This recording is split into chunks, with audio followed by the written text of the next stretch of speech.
Hello guys, welcome back to another video. तो guys, इस video में हम लोग एक प्लास्टिक प्रोडक्ट्स मैन्युफैक्चरिंग कंपनी के बारे में डिस्कस करने वाले हैं। बेसिकली ये एक इंटरनेशनल कंपनी है, वो भी मैं आप लोगों को दिखा दूंगा फंडामेंटल एनालिसिस करते वक्त।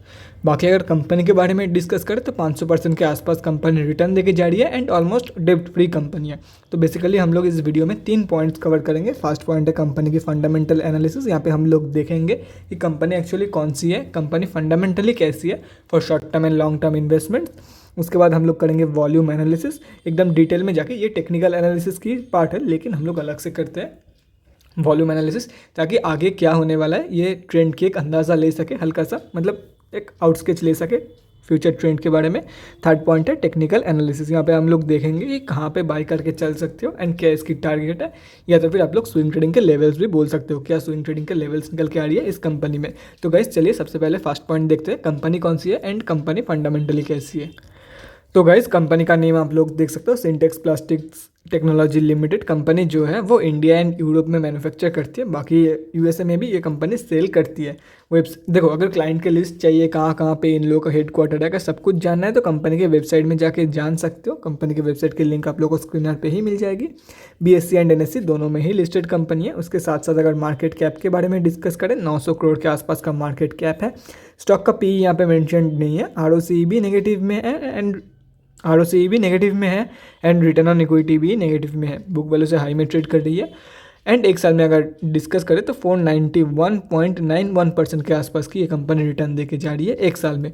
डिविडेंड नहीं देती है कंपनी, फेस वैल्यू 1 रुपये की है। प्रोज एंड कॉन्स के बारे में डिस्कस करें, कंपनी डेब्ट रिड्यूस करके ऑलमोस्ट डेब्ट फ्री बन चुकी है। सिर्फ यही 2 पॉइंट्स है प्रोज में। कॉन्स में देखते हैं, company has low interest coverage ratio, promoters की होल्डिंग 12% के आसपास है, जो कि काफ़ी कम निकल के आ रही है। 3 साल की रिटर्न ऑन इक्विटी जो है वो माइनस में जा चुकी है, मतलब नेगेटिव में है।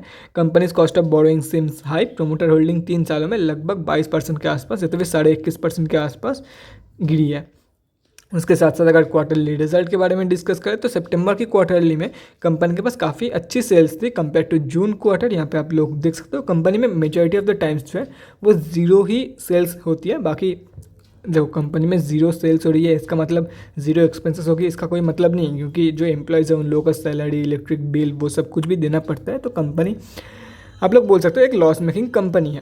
ठीक है, ईयर ऑन ईयर बेसिस पे अगर देखा जाए तो कंपनी एक लॉस मेकिंग कंपनी है। कभी कभार ही प्रॉफिट देती है, तो एक ही बार प्रॉफिट दिया है कंपनी ने, और ज़्यादा पुरानी भी कंपनी नहीं है। 2016 से यहाँ पे रिकॉर्ड अवेलेबल है, तो हो सकता है 2014-15 की कंपनी होगी। उससे हम लोग का कुछ भी लेना देना नहीं है। अगर जानना है तो कंपनी के वेबसाइट में जाकर जान सकते हो, या तो फिर गूगल भी कर सकते हो। यहाँ पे अगर देखा जाए तो कंपनी ने अपनी डेट तो डिक्रीज़ किया है, लेकिन उसके साथ साथ जो रिजर्व है वो भी डिक्रीज़ हुई है कंपनी में। बोरोइंग्स में अगर देखा जाए तो गाइस देखो, अब बोरोइंग्स जिस हिसाब से ऑलमोस्ट हाफ से भी आधी हो चुकी, मतलब हाफ से भी कम हो चुकी है बोरोइंग्स, लेकिन उस हिसाब से रिजर्व नहीं डिक्रीज़ हुई है, देख सकते हो आप लोग। उसके साथ साथ अगर डिस्कस करें कैश फ्लोज के बारे में तो गाइस यहाँ पे आप लोग देख सकते हो साफ साफ कैश फ्लो। ये सितंबर क्वार्टरली की अपडेटेड तो नहीं है, तो कुछ कह नहीं सकते। हो सकता है अभी पॉजिटिव में हो सकता है अभी नेगेटिव में हो, कुछ कह नहीं सकते। शेयर होल्डिंग पैटर्न तो गाइस यहाँ पे आप लोग देख सकते हो 3 साल में काफ़ी सही गिरावट देखने को मिली है शेयर होल्डिंग पैटर्न में। एंड सितंबर क्वार्टरली में देख सकते हो आप लोग टोटली सब कुछ कांस्टेंट है, कुछ भी चेंज नहीं हुआ है। बाकी सभी जो बड़े बड़े प्लेयर्स हैं वो निकल गए ये स्टॉक्स, देख सकते हो। प्रोमोटर्स में अभी देख लेते हैं किस किस की होल्डिंग है। वैसे देख सकते हो किस किस की होल्डिंग है प्रोमोटर्स में।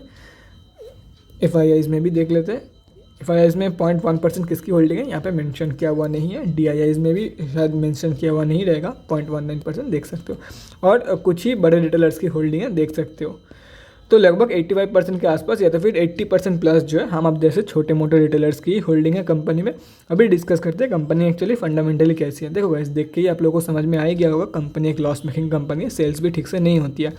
तो मैं आप लोगों को बिल्कुल भी लॉन्ग टर्म के लिए रिकमेंड नहीं करने वाला हूँ, क्योंकि कंपनी फंडामेंटली वीक है। बाकी शॉर्ट टर्म ट्रेड लेना चाहते हो तो ले सकते हो। अभी हम लोग बढ़ते हैं सेकंड पॉइंट की तरफ, जो कि है वॉल्यूम एनालिसिस। तो चलिए एनएससी के वेबसाइट में देखते हैं आज कितने क्वांटिटी में ट्रेडिंग हुआ है।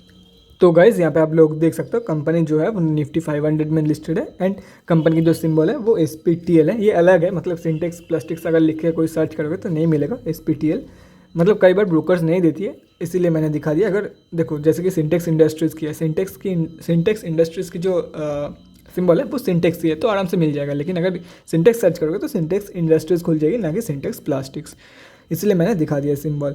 ट्रेडेड वॉल्यूम के बारे में बात करें 2 करोड़ प्लस निकल के आ रही है। 2 करोड़ 8,14,590 क्वांटिटी ट्रेड हुआ है, जिसका वैल्यू लगभग 3,075 लाख रुपीज़ के आसपास निकल के आ रही है।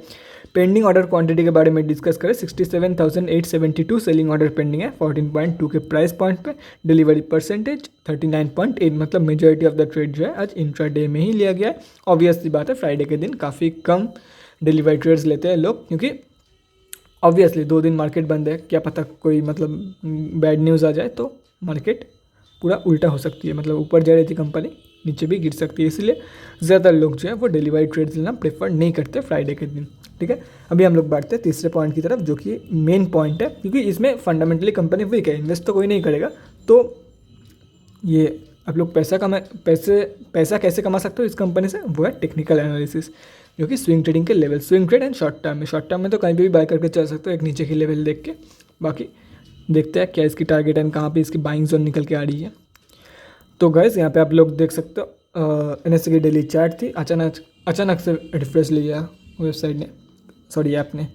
0.7% आज कंपनी डाउन थी, 14 रुपये के आसपास ये कंपनी अभी ट्रेड कर रही थी। तो देखो गाइस, ये कंपनी जो है ऑलमोस्ट अपने 52 वीक हाई के आसपास ही ट्रेड कर रही है। यहाँ पे आप लोग देख सकते हो ये 52 वीक हाई है, इसके आसपास ही कंपनी ट्रेड कर रही है यहाँ पे, और यहाँ पे फिर से रेजिस्टेंस फेस कर रही है। यहाँ पे देखो ये जो लेवल है आप लोग को 10 रुपये या तो फिर 11 रुपये का जो लेवल है, यहाँ से कंपनी सपोर्ट लेके ऊपर जा रही थी, लेकिन फिर से यहाँ पे रेजिस्टेंस फेस किया है। तो अभी 2 चीज़ हो सकती है, या तो फिर मंडे के दिन, आज फ्राइडे था इसीलिए ये मतलब सेलिंग हुई है ज़्यादा। और गैस देखो यहाँ पे सेलिंग तो आप लोगों को वॉल्यूम इतना ज़्यादा दिख रही है, ये जो येलो लाइन है ये एवरेज वॉल्यूम की लाइन है, ये 20 डे के मूविंग एवरेज है। ठीक है, तो यहाँ पे वॉल्यूम तो इतना ज़्यादा दिख रही है आप लोगों को, लेकिन वॉल्यूम अंदर से टोटली खोखला है, अंदर से कोई भी स्ट्रेंथ नहीं है वॉल्यूम पे। मैंने आप लोगों को दिखा है सिर्फ 39% जो है वो डिलीवरी परसेंटेज निकल के आ रही है, तो खोखला वॉल्यूम है अंदर से। तो हो सकता है मंडे के दिन फिर से इसके ऊपर क्लोजिंग कर दे। तो देखो गाइस, इतना स्ट्रेस लेने की कोई भी ज़रूरत नहीं है। देखो अगर मंडे के दिन इसके ऊपर क्लोजिंग कर देती है, देन क्लोजिंग के कंफर्मेशन के बाद ये नहीं है कि 14.6 ये जो आप लोगों को लेवल दिख रहा है इसके ऊपर क्लोजिंग होने, मतलब इसके ऊपर ट्रेड करने लगी कंपनी, मैंने बाय कर लिया, ये बिल्कुल भी नहीं करना है। क्योंकि 2 दिन जब भी ये कंपनी इस लेवल से नीचे गिरी है 14.6 के ऊपर ट्रेड किया है। ठीक है, आप लोगों को इसके ऊपर क्लोजिंग के कंफर्मेशन के बाद ही आप लोगों को एंटर करना है ऑन डेली कैंडल। और अगर आप लोग डेली कैंडल के लिए वेट नहीं करना चाहते हो तो एटलीस्ट 2 to 3 30 मिनट्स के कैंडल होना चाहिए इसके ऊपर टोटली, मतलब एक साथ। ये नहीं है कि एक कैंडल 30 मिनट्स की क्लोज हो गई उसके बाद इसके नीचे एक कैंडल लगा दिया उसके बाद फिर से ऊपर गया, नहीं, एकदम सीरियल वाइज 3 कैंडल इसके ऊपर क्लोजिंग होना चाहिए, तो ये आप लोग एंट्री करोगे। उससे अच्छा तो मैं यही बोलूँगा 1 डे की कैंडल अगर इसके ऊपर प्रॉपर्ली क्लोजिंग हो जाती है तो आप लोग डेफिनेटली बाय करके चल सकते हो फॉर द टारगेट्स ऑफ 20.15, 25.75, 30.2।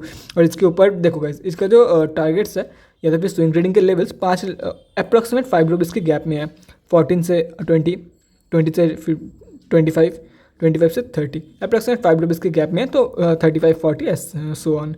और अगर मान लो यहाँ से कंपनी रेजिस्टेंस फेस करके नीचे गिर जाती है तो फिर से यहाँ से बाउंस बैक कंफर्मेशन के बाद बाय करके चलो फॉर द टारगेट्स ऑफ 14.6, 20.15। और अगर कंपनी ये जो 10 रुपीज़ के लेवल है जब नीचे जाएगी तब अगर इससे भी नीचे गिर जाती है तो वेट करो गाइस कहाँ तक नीचे गिरती है। अगर 7 रुपये के लेवल से कंपनी बाउंस बैक दे देती है तो 7 रुपये के लेवल से, मतलब 7 रुपये के लेवल से जब कंपनी बाउंस बैक दे रही है उसके कंफर्मेशन के बाद बाय करके चलो फॉर द टारगेट्स ऑफ 10.8, या तो फिर अगर 3 रुपये या तो फिर 4 रुपये के लेवल से कंपनी बाउंस बैक देती है कंफर्मेशन के बाद बाय कर लो फॉर द अपर टारगेट्स। अगर यहाँ पे बाय कर रहे हो फर्स्ट टारगेट ये, सेकंड टारगेट ये। अगर यहाँ पे बाउंस बैक के टाइम बाय कर रहे हो फर्स्ट टारगेट ये, सेकंड टारगेट ये। और अगर यहाँ पे बाय कर रहे हो तो फर्स्ट ये, सेकंड ये। आई होप आप लोगों को समझ में आ गया होगा। एक काम करके चल सकते हो, ये जो सारे के सारे लेवल से एक बार स्क्रीनशॉट लेके रख सकते हो। मैं करंट मार्केट प्राइस जो है वो मिटा रहा हूँ ताकि आप लोगों को बाद में कोई कन्फ्यूजन ना हो। मैंने मिटा दिया टोटली। अभी आप लोग स्क्रीनशॉट लेके रख सकते हो या तो फिर कहीं पे नोट डाउन भी करके रख सकते हो। अगर आप लोग डायरी मेंटेन करते हो या तो फिर जर्नल मेंटेन करते हो तो वहाँ पे भी लिख के रख सकते हो। तो guys that's it for this video. अगले वीडियो में मिलते हैं गाइज। Thanks for watching. और गाइज अगर आप लोगों के मन में कोई भी डाउट या क्वेरी है स्टॉक मार्केट या किसी भी स्टॉक से रिलेटेड तो कमेंट सेक्शन में कमेंट करके मुझसे पूछ सकते हो, या तो फिर मेरे इंस्टाग्राम का लिंक आप लोगों को डिस्क्रिप्शन बॉक्स में मिल जाएगा, जाके वहाँ पर ही मुझे DM कर सकते हो for an 1-on-1 conversation. Thanks again for watching guys. Bye guys and stay safe.